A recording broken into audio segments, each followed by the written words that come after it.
All right guys, welcome back to a new video, and in today's video we're gonna get into the nitty-gritty of the Metro Atlanta market. Yep, you see it, Q1 2023 market update.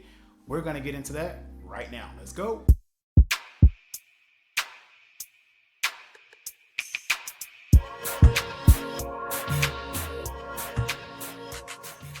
All right, ladies and gentlemen, if this is your first time on the channel, allow me to introduce myself. My name is Raymond, and I am a real estate broker and realtor here in Metro Atlanta, and I work with buyers and sellers that are looking to buy and sell. So if that is you, feel free to reach out to me. All of my contact information should be on the screen. Shoot me a text, shoot me a phone call, or shoot me an email, or better yet, scroll down to the video description and you can click on the little Zoom link to schedule a private free consultation with me.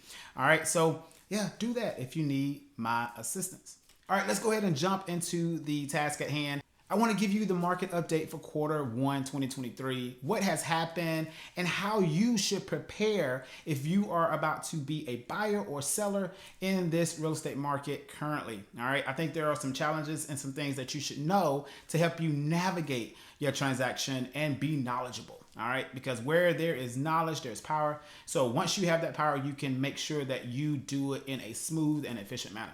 All right, so let's go ahead and jump into the market update. I am going to be looking at my iPad. We're going to just jump straight into it. I'm going to give you 6 categories that I think are very important in understanding the market, right? So it's going to get deep. I'm going to start out with the overall strength of the market, looking at 2 different analyses to give you my recommendation or opinion on the strength of the market. And then we're going to look deeper in 4 more subcategories to kind of give you why that overall 2 categories are the way they are. So let's jump right into it. Oh, before we do that, if you do not like listening to me, or if you don't like numbers, just be aware this video is going to be full of numbers, full of graphs, full of charts, and full of my voice. I'm probably going to go small down in the bottom of the screen because, again, this video is to give you the market update. All right, so I want you to see the numbers. I want to play with the numbers, and I'm going to be marking up my little PowerPoint here. So let's go. All right, guys, so let's go ahead and begin with the median sold price here in Atlanta, Georgia metro area. So this whole analysis is going to be metro area. All right, if you want to know what metro area is, there is a video on my channel that details what the metro Atlanta area consists of. So go and watch that if you have not done so, and then return back to this video. But let's go ahead and get started. So January, this data that you're looking at on the screen is from January 2nd, 2023 until January 29th, 2023. As you can see, straight up trajectory, we have a breakout, right? So like if you are into stocks and if you're into trading, I'm going to probably be using my vernacular that's going to be interchangeable. So this is a trajectory, the upward straight up, right? But this data that we're looking at is right down here in the bottom, which would be considered the low, right? So as of right now, that's our low precedence. Came in at 346 K on the median sales price or sold price here in Metro. All right, so now let's go ahead and look at the month of February. Let's see what we got here in February. So this data is from January 30th until February 26th. We see an increase. So let's check out that number. So now we're at 362. 362,000 is now the median sold price in 1 month change. Okay, so it's a pretty big jump, right? That's a pretty big jump, almost $20,000. So now let's go ahead and go to March, right? Let's look at this. Now we're at 372. So this is an indication that the median sales price in Metro Atlanta is in a upswing. All right, so things are not going down. All right. Q1 is notorious for being the time that is somewhat unpredictable because you're having to see what the market is going to set. All right. So like setting the rate, right? So normally it can go even keel or it can go in upward or down. So it's really, really neutral when you come into Q1. But this Q1 was definitely in a upswing. So 100%. All right. So in regards to the median sold price or sales price in Metro Atlanta, very positive. All right. So at the close of March, that number was 372. And it has moved once more in the month of April. But stay tuned for the next market update to see that one. All right, now let's go ahead and move to our next section of charting to give you that overall projection of the strength of the market. Now let's look at how many homes were sold in Atlanta metro area. Let's go ahead and go back to January. January, we had 893 homes to sell and close, all right, which is really low, 41% drop from last year. So that showed you from 1 year ago, we had a 41% decrease in demand. All right, 41% decrease in demand. That's a pretty big drop, almost half the market from last year, January. All right, so Q1 2022 was a stronger month, essentially is what I'm saying, in home solds or home sales, completed closed sales. Now, let's fast forward to February. February, we got our act together. Look at that. We came up to 1349, which is a big jump. All right, now we're just 28.2% year-over-year deficiency. So people are returning. This gives you an indication of you can see, literally see on the data the increase in the buyer pool, right? They came back. I mean, sharply too. I mean, 893 and 1349, pretty big jump in the overall homes sold. Now let's go ahead and fast forward to the month of March. Let's take a look at March. All right, March, hey, look at that. Even better, kind of sliced into that overall year-over-year deficiency a little bit, still at 20.7%. So now we're at a 20% dropout in buyer demand versus a 41%. Homes sold in the month of from February 27th until March 26th was 1,743.1. I don't know how you get a 0.1, but hey, there you go. Round it up, 1,743. Round it down. So that will be your homes sold in Atlanta, Georgia metro area. All right. So again, another positive sign that things are looking up. All right.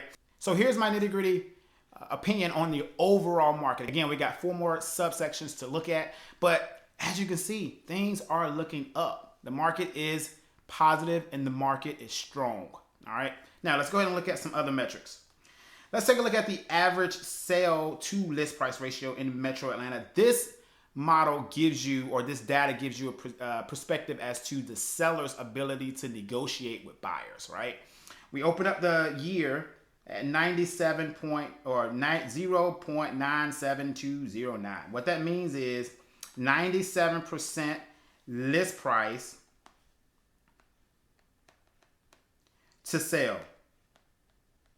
All right. I just repeated myself. So what that means is essentially the pool of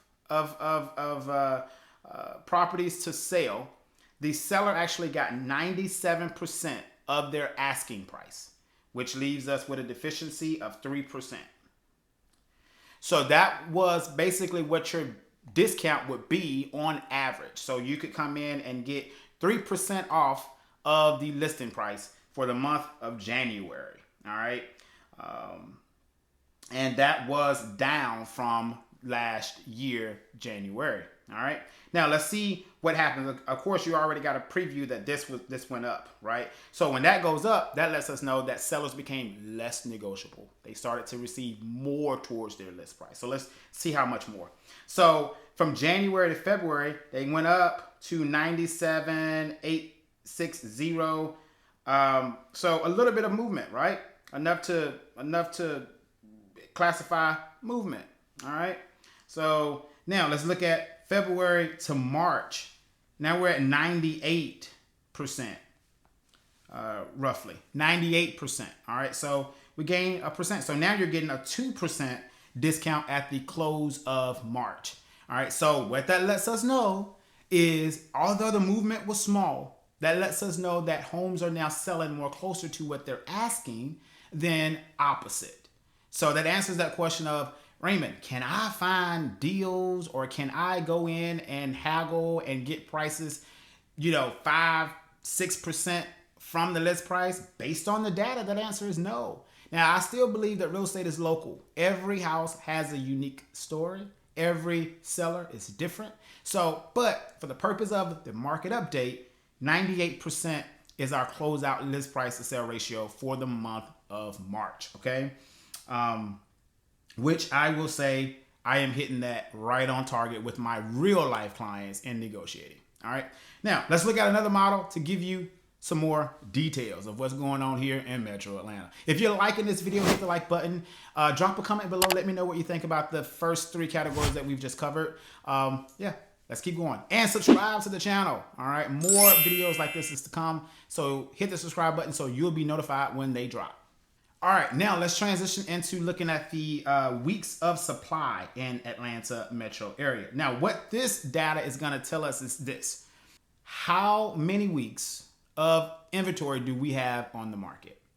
As that inventory starts to decrease, it's an indication that the homes are selling at a faster pace than they are coming to market, which lets us know that buyer demand is building. All right. So the key here is to see if the weeks of supply is increasing, meaning that there are going to be more inventory or that inventory is staying longer. Right? Not necessarily staying longer, really is more or less about coming and available, right? How many pieces of inventory is available to supply us for what duration? Based on how many homes are in the market, how long would those homes last us, okay? If that supply pool or if that length of time decreases, meaning that you have less supply on the market, that's an indicator that homes are not staying long enough to build that supply up, which means demand is an indicator that it is up. All right. Now, if the weeks of supply increase, that's an indication that demand is low, right? Because homes are staying longer. Hence, they're allowing more homes to accumulate, which will basically stretch our supply out because the more homes you have, the longer it'll take and the more supply you have in weeks. All right. So I know that was a lot, but let's take a look back at the chart. All right. So we started the year of 2023, January 2nd to the 29th at 22.6 weeks of supply. All right. We already got a cheat sheet here. We already see that that number is going down over time. Let's look at February to March. We sliced that to 12.9 weeks. We started at 22.6. That is a huge, huge drop of supply. What that means is people started to buy houses. All right. From January to February, they started to buy. So February truly was a breakout month for quarter one. It established the precedence, it broke it out, and it continued to run through March. But let's not get ahead of myself. So 12.9 weeks of supply from February to March. Let's take a look at what happened in March, the month of March. That dwindled down to 10.9 weeks. All right. So in quarter one, we literally pretty much half. Yeah, a little over half of our supply was removed in one quarter. All right. So what does that tell you? That tells you people are buying houses. All right. Demand is up. And I think it's safe to say it's up and it's probably going to be stuck for a while. And why is that, Raymond? Well, the moral of the story is people realize that the scenarios are not going to change. Interest rates are not falling. Home prices are not falling enough to wait. They are falling, but are they falling enough to wait and delay and risk interest rates continue to rise or not? So I think that is an indicator as to why buyer demand has picked up. Now, let's move on to our next because I've lost which count I'm on now.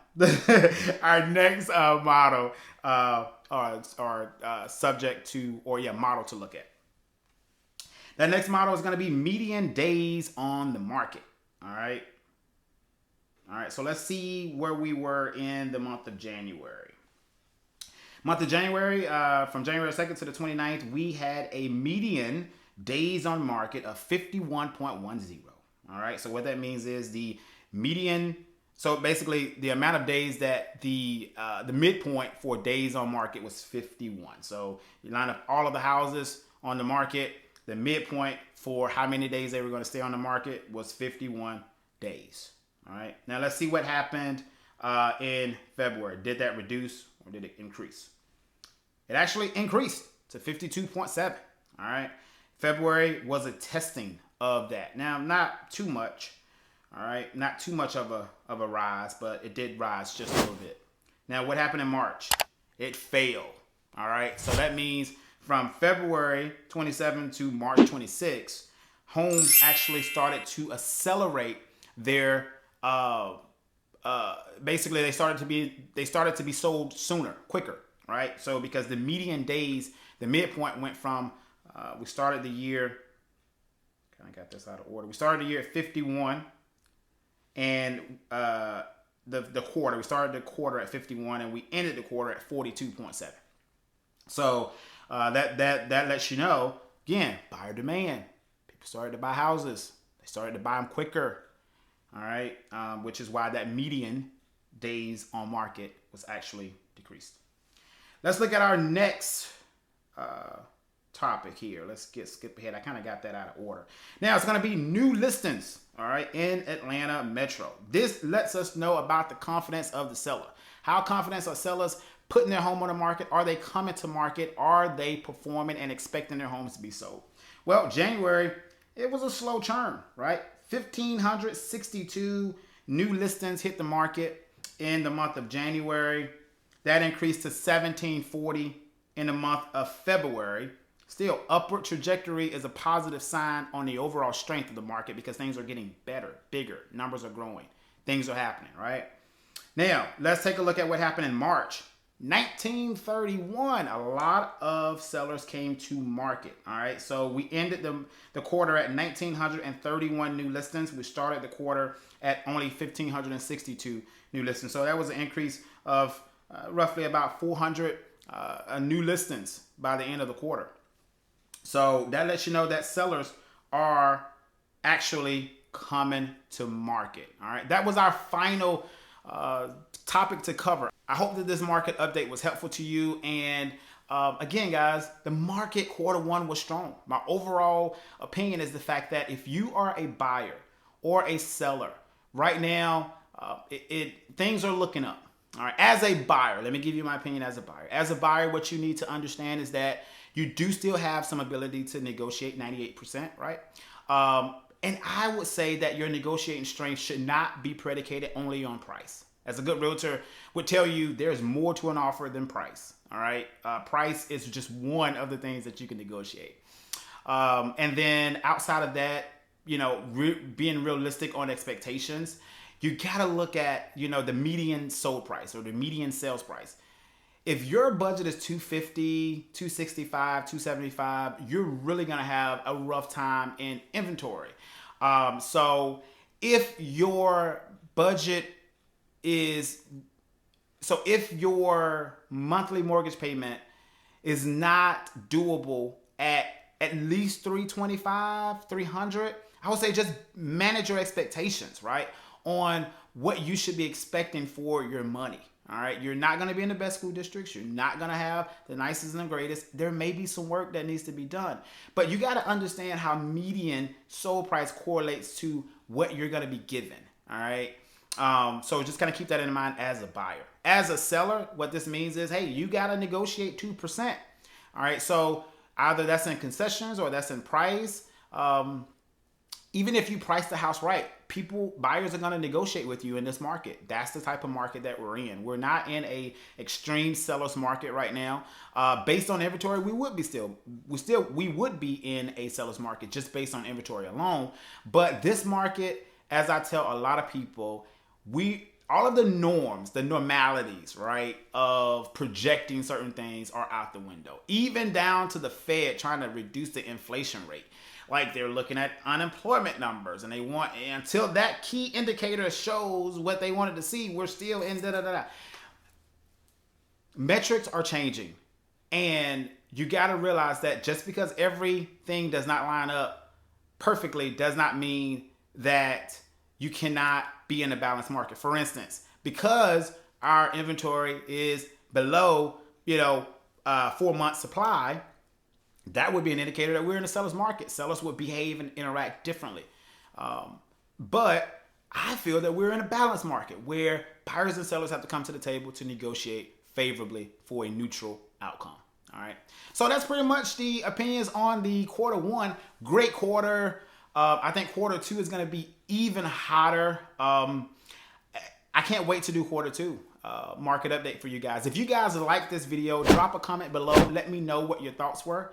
My plans are to start to do more live, more interactive videos with you to answer your questions in real time and to be a resource. And if you need a realtor here in Metro Atlanta to either sell your current home here in Metro Atlanta, or if you're coming into the area and you need a great realtor to work with on your relocation, I would love to schedule a consultation with you to see if I will be a good fit for that. Thank you so much for watching, and I'll see you on the next video. Peace.